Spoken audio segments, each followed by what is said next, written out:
Bismillahirrahmanirrahim. Assalamualaikum warahmatullahi wabarakatuh. Alhamdulillahirrabbilalamin. Wassalatu wassalamu ala asrafil anbiya wal mursalin wa ala alihi wa ashabihi rasulillahi jama'in. Allahumma sholli ala Muhammad wa ala ali Muhammad.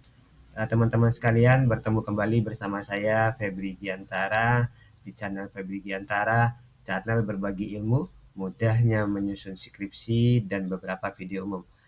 Teman-teman, pada video kali ini saya coba akan menjelaskan bagaimana tentang mata kuliah teknologi pendidikan atau yang sering kita sebut dengan mata kuliah teknologi pembelajaran. Di sini saya akan menjelaskan dengan teknologi apa itu teknologi pendidikan yang kita pelajari di strata 1, strata 2, dan strata 3. Tapi yang saya jelaskan hanya untuk strata 1. Baik teman-teman, sebelum saya menjelaskan tentang mata kuliah teknologi pendidikan ini, saya minta bantuan teman-teman untuk subscribe channel Febri Giantara ini, lalu like video ini dan share video-video yang ada di channel Febri Giantara ini.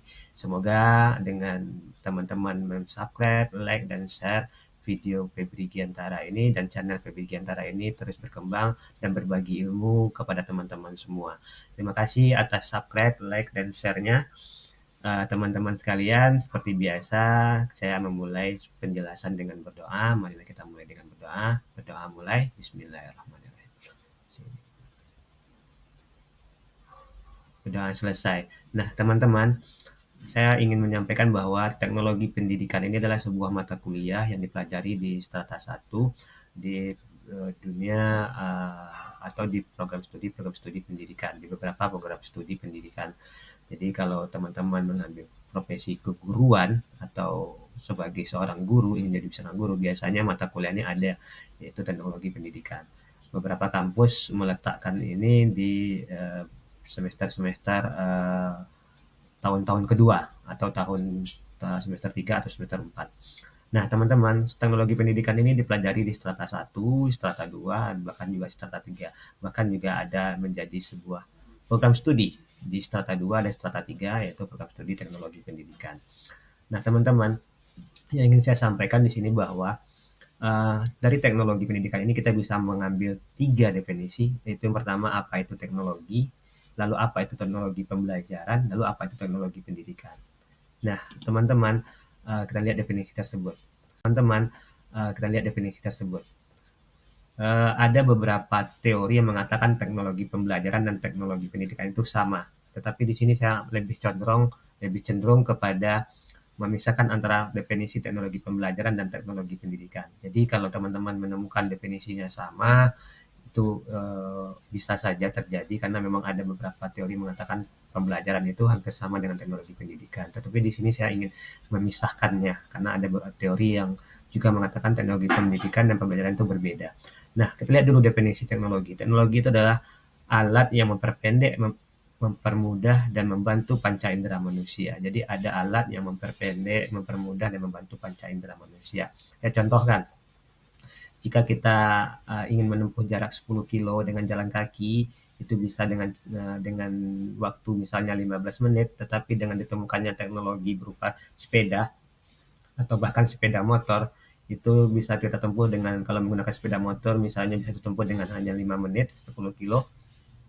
Maka ini sebenarnya memperpendek dan mempermudah dan membantu panca indera kita, membantu kaki kita untuk lebih cepat sampai kepada tempat yang dituju. Nah, teknologi ini ada juga berbagai macam teknologi yang kita rasakan pada hari ini, termasuk yang saya gunakan ini, di mana teman-teman bisa menyaksikan video saya dan teman-teman tidak kenal dengan saya, tetapi ilmu yang saya sampaikan ini sampai kepada teman-teman. Lewat apa? Lewat teknologi yang saya gunakan. Jika tidak ada teknologi ini, maka saya harus face to face dengan teman-teman atau bertemu dengan teman-teman menyampaikan bahwa teknologi pendidikan itu ini, teknologi itu ini, teknologi pembelajaran itu ini.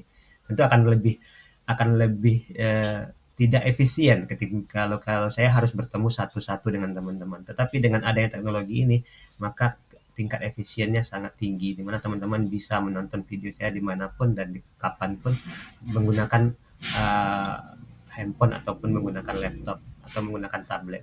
Nah, teman-teman, ini teknologi. Teknologi ini membantu manusia dalam panca indera. Jadi ada panca indera lidah, mata, telinga, kulit, dan lainnya. Ya, ini membantu kita. Lalu yang berikutnya teknologi pembelajaran dan teknologi pendidikan. Di sini saya pisahkan antara teknologi pendidikan dan teknologi pembelajaran. Teknologi pendidikan studi yang mempelajari bagaimana proses tujuan pendidikan dicapai. Jadi ada teknologi yang dimana tidak semua teknologi itu masuk ke dalam dunia pembelajaran atau dunia pendidikan. Contoh, kalau seandainya sepeda motor itu dibawa dalam kelas, itu belum tentu menjadi sebuah teknologi pembelajaran atau sebuah teknologi. Kenapa? Karena uh, kalau mengajarkan misalnya mengajarkan tentang matematika lalu dibawa sepeda motor ke dalam kelas itu kurang tepat rasanya. Kalau mengajarkan untuk anak SMK otomotif dibawa sepeda motor atau ke dalam laboratorium laboratorium mekanik mereka itu bisa-bisa saja bahkan sangat tepat sekali. Nah, untuk mempelajari manakah teknologi-teknologi yang tepat di dalam proses pembelajaran itu dibutuhkan sebuah studi, ya. Apakah uh, media ini cocok untuk mata pelajaran yang saya ajarkan? Apakah teknologi ini cocok dengan materi yang saya sampaikan? Atau apakah komunikasi yang saya lakukan ini cocok atau tepat dengan materi yang telah yang akan saya ajarkan? Ini perlu sebuah studi, ya, yang disebut dengan teknologi pendidikan. Lalu apa bedanya dengan teknologi pembelajaran? Nah, teknologi pembelajaran itu sebagai suatu teori dan praktek tentang proses untuk proses ini sebagai suatu teori dan praktek tentang proses untuk mencapai sumber belajar, ya. Nah, ini teman-teman tentang teknologi pembelajaran di mana teori dan praktek tentang proses sumber untuk belajar.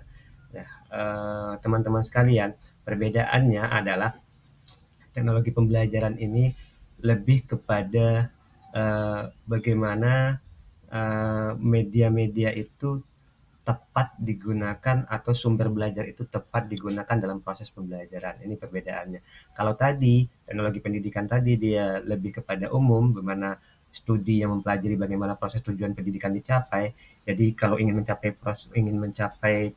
proses pendidikan itu bisa menggunakan media, bisa menggunakan komunikasi, bisa menggunakan berbagai sumber yang lain. Tetapi kalau teknologi pembelajaran dia fokus kepada sumbernya saja. Nah, sumber belajar itu bisa misalnya berupa buku, bisa berupa laptop, bisa berupa apa media pembelajaran yang lain seperti bisa berupa video, bisa berupa rekaman. Nah, ini perbedaannya teman-teman. Jadi perbedaannya terlihat sekali di sini bahwa yang satu tentang studi, yang satu teori, ya, yang teori dan praktek tentang proses untuk mencapai sumber belajar, ya. Oke, ini teman-teman perbedaan teknologi pendidikan dan teknologi pembelajaran. Mudah-mudahan dari video ini teman-teman bisa memahami bahwa teknologi itu ternyata berbeda dengan teknologi pendidikan dan berbeda dengan teknologi pembelajaran. Nah, saya lanjut berikut teman-teman. Teman-teman, ada beberapa isu yang kita bisa lihat pada hari ini, yaitu revolusi industri 4.0, masyarakat society 5.0, kompetensi abad 21, dan kompetensi guru abad 21. Nah, 4 isu ini saling keterkaitan di mana mereka memiliki kesamaan, yaitu tentang teknologi informasi. Revolusi industri 4.0 menggunakan teknologi informasi atau masyarakat society 5.0 juga menggunakan teknologi informasi. Kompetensi abad 21 juga menuntut manusia untuk mampu menguasai teknologi. Kompetensi guru abad 21 juga menuntut guru untuk menguasai teknologi. Nah, kalau kita tarik benang merahnya, keempat isu ini berbicara tentang bagaimana penguasaan teknologi informasi pada saat ini. Nah, saya tidak akan membahas menjelang 2 poin di atas, revolusi industri 4.0 dan masyarakat society 5.0, tidak saya akan bahas karena saya ingin fokus kepada tentang bagaimana kompetensi guru abad 21. Nah, kompetensi guru abad 21 ini bisa dicapai jika kompetensi abad 21 itu bisa dipenuhi. Nah, kompetensi abad 21 ini Salah satunya meliputi kemampuan untuk berpikir kritis, ada 4, yaitu berpikir kritis, berpikir kreatif, bekerja sama dengan orang lain, dan berkomunikasi dengan baik. Ada 4. Nah, ini 4 isu yang uh, berkaitan dengan kompetensi abad 21. Nah, berkaitan dengan kompetensi guru abad 21 hampir mirip, yaitu penguasaan teknologi, berpikir kritis, ya, mampu berkomunikasi, ya, kreatif dan inovatif, memiliki kecakapan untuk menuntut ilmu seumur hidup sepanjang hayat.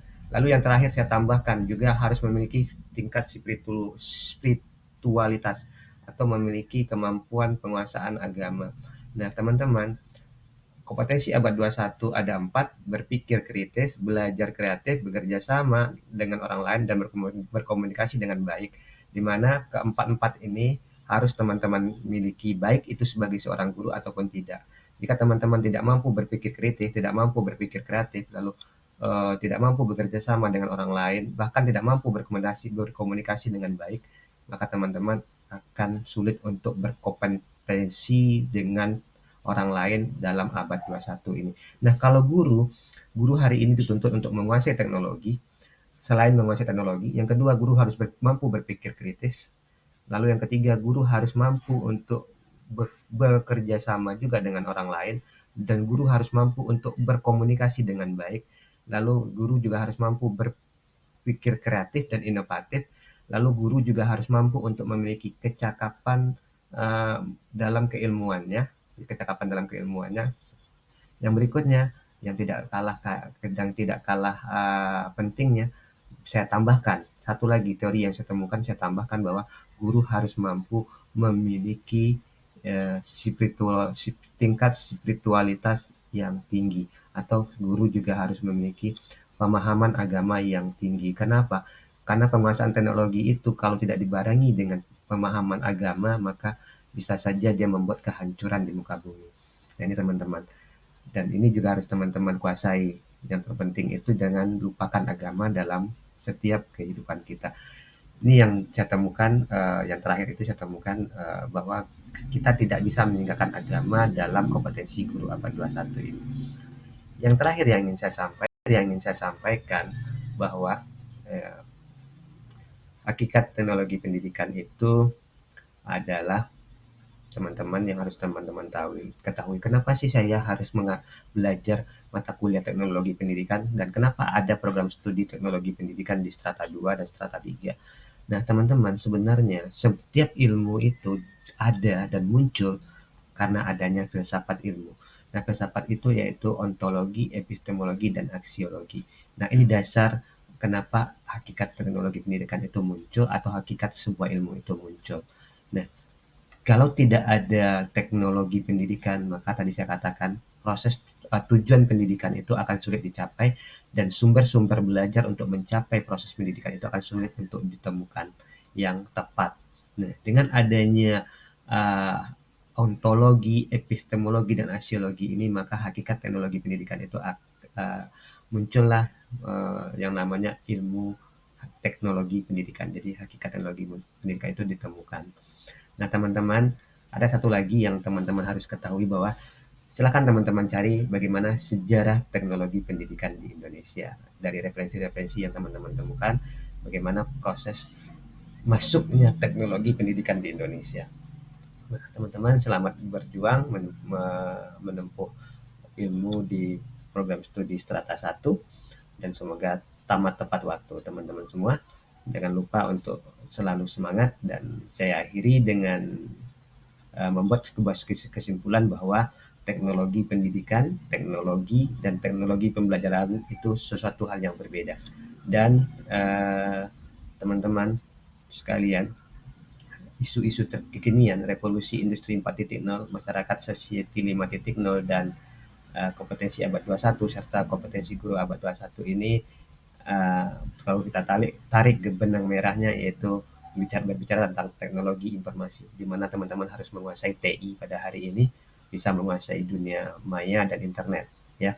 Yang berikutnya, teman-teman jangan lupakan bahwa apapun kompetensi abad 21 yang telah dipaparkan oleh pakar-pakar atau para ilmuwan, baik itu berpikir kritis, berkolaborasi, menguasai teknologi, mampu bekerja sama, kreatif dan inovatif. Teman-teman, yang terakhir jangan lupakan yang saya temukan itu bahwa memiliki tingkat pemahaman spiritualitas yang tinggi juga perlu dalam kehidupan sehari-hari, ya, agar teknologi yang kita kuasai itu mampu untuk memberikan kebermanfaatan bagi masyarakat atau bagi dunia atau bagi manusia, umat manusia, tidak membuat kehancuran bagi umat manusia. Sekian dari saya, semoga video ini bermanfaat. Saya akhiri dengan mengucapkan hamdalah, alhamdulillahirabbil alamin. Assalamualaikum warahmatullahi wabarakatuh.